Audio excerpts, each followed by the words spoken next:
राधे राधे दोस्तों, आज हम आपके लिए लाए हैं कामिका एकादशी व्रत कथा। अब हम आपको युधिष्ठिर महाराज के महल में ले चलते हैं, जहां भगवान श्री कृष्ण और युधिष्ठिर महाराज के बीच एक अत्यंत महत्वपूर्ण संवाद हो रहा था।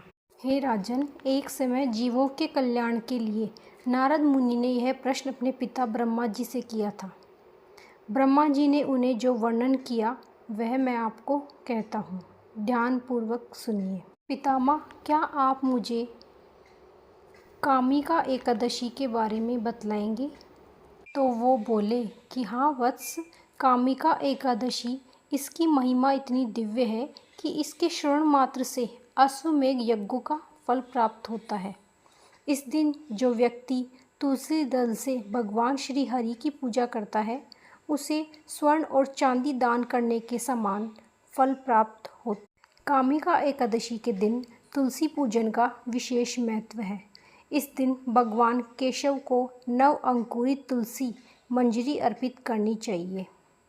जो व्यक्ति ऐसा करता है वह अपने पूर्व और वर्तमान के सभी पापों से मुक्त हो जाता है। अब मैं तुम्हें कामिका एकादशी की एक पौराणिक कथा सुनाता हूँ, ध्यानपूर्वक सुनना।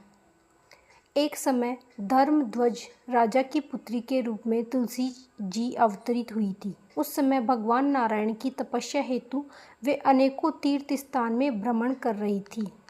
गंगा जी के तट पर उन्होंने भगवान श्री कृष्ण के ध्यान में मग्न गणेश जी को देखा।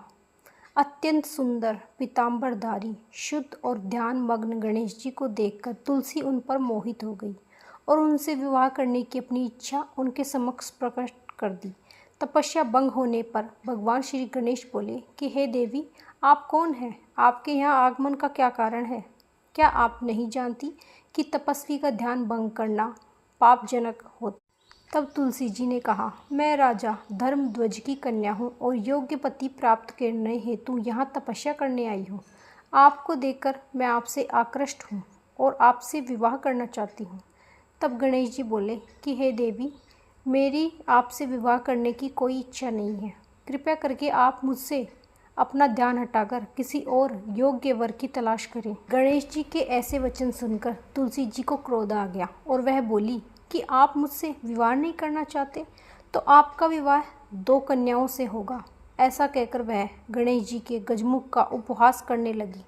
तुलसी जी का यह रूप देखकर गणेश जी ने उनको श्राप दे दिया। हे देवी, मैं आपको श्राप देता हूँ, आप असुर पत्नी बनोगी और उसके बाद एक वृक्ष बन जाओगी।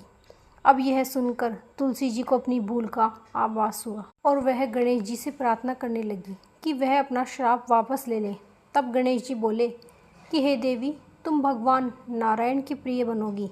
समस्त मनुष्यों के लिए तुम्हारे द्वार किया जाएगा, पूजन लाभकारी होगा, परंतु मेरे लिए तुम हमेशा त्याज्य ही रहोगी। इसके बाद आगे चलकर तुलसी जी शंखचूड़ असुर की पत्नी बनी भगवान नारायण की प्रिय तुलसी के पौधे में प्रकट हुई।